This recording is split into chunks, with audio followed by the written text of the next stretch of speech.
নমস্কার বন্ধুরা, কেমন আছেন সবাই? আশা করছি সবাই খুব ভালো আছেন। রান্নাবান্না অ্যান্ড ব্লগ চ্যানেল থেকে সবাইকে স্বাগতম। আজকে আবার নতুন ধরনের একটা মিষ্টি রেসিপি নিয়ে হাজির হয়ে গেলাম।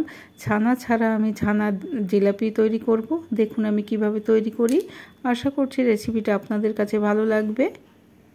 ছানা ছাড়া ছানার জিলাপি তৈরি করার জন্য আমি নিয়েছি 1 কাপ ময়দা, আর নিয়েছি 1 কাপ গুঁড়ো দুধ, নিয়ে নেব 2 টেবিল চামচ মতো ঘি, আর দিয়ে দেব হাফ চামচ মতো বেকিং পাউডার।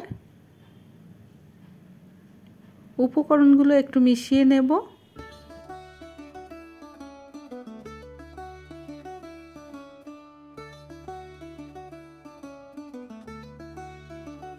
ময়দা, ঘি আর দুধ আমি খুব ভালোভাবে মিশিয়ে নিয়েছি।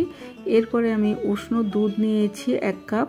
অল্প অল্প দুধ দিয়ে ময়দাটাকে মেখে নেব, একটা নরম ডো তৈরি করে নেব। দুধটা কিন্তু আমার উষ্ণ গরম আছে, খুব ঠান্ডাও না আবার খুব গরমও না, উষ্ণ গরম দুধ দিয়ে অল্প অল্প করে দুধ দিয়ে আমি একটা নরম ডো তৈরি করে নেব। দেখুন আমার ময়দাটা মেখে নেওয়া হয়ে গেছে। এরপরে আমি ঢেকে রেখে 10 মিনিট রেস্টে রেখে দেব। অন্যদিকে আমি একটা শিরা তৈরি করে নেব। শিরা তৈরি করার জন্য আমি 1.5 কাপ চিনি নিয়েছি, আর নিয়েছি 1 কাপ মতো জল। জল আর চিনিটা খুব ভালো করে আমি ফুটিয়ে নেব, একটা চিটচিটে শিরা তৈরি করে নেব। শিরাটা কিন্তু তার হবে না।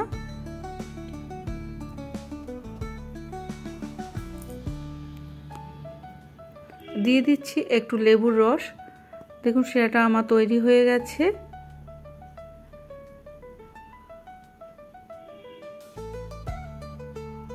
শিরাটা আমি ঢেকে রেখে এরপরে আমি ছানার জিলাপিগুলো তৈরি করে নেব। ময়দাটাকে আবারও ভালো করে একটু মেখে নেব।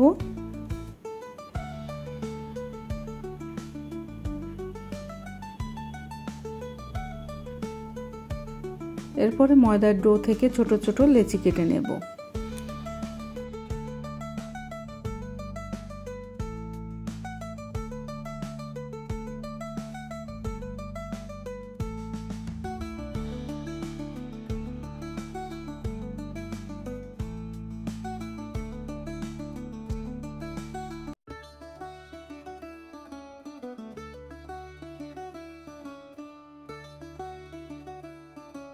ময়দা থেকে আমি লেচি কেটে নিয়েছি।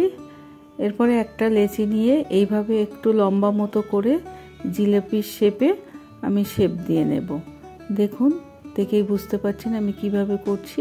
এইভাবে একটু পেঁচিয়ে পেঁচিয়ে জিলাপির মতো শেপ দিয়ে নিতে হবে। দেখুন একটা জিলাপি আমার তৈরি করা হয়ে গেছে। এইভাবে আমি সবকটা জিলাপি তৈরি করে নেব।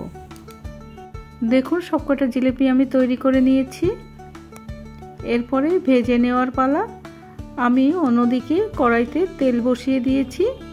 তেলটা একটু গরম হলে জিলাপিগুলো আমি ভেজে নেব।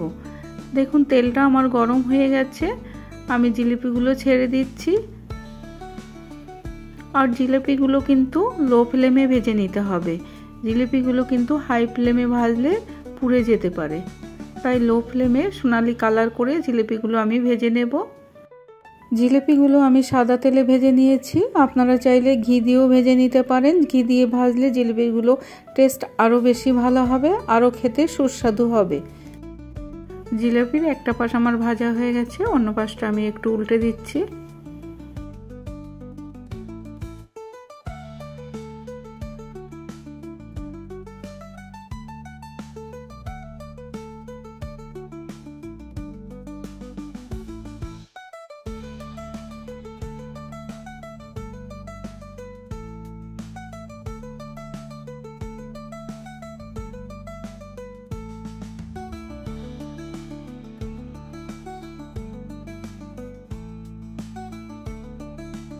সব জিলিপিগুলো আমার ভাজা হয়ে গেছে, আমি তুলে নিচ্ছি।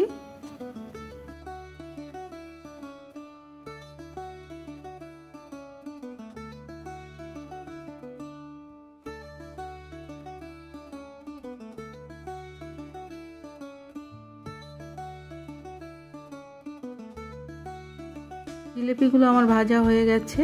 এরপরে আমি গরম রসের মধ্যে জিলিপিগুলো ভিজিয়ে দেব। 10 থেকে 15 মিনিট আমি ভিজিয়ে রেখে দেব।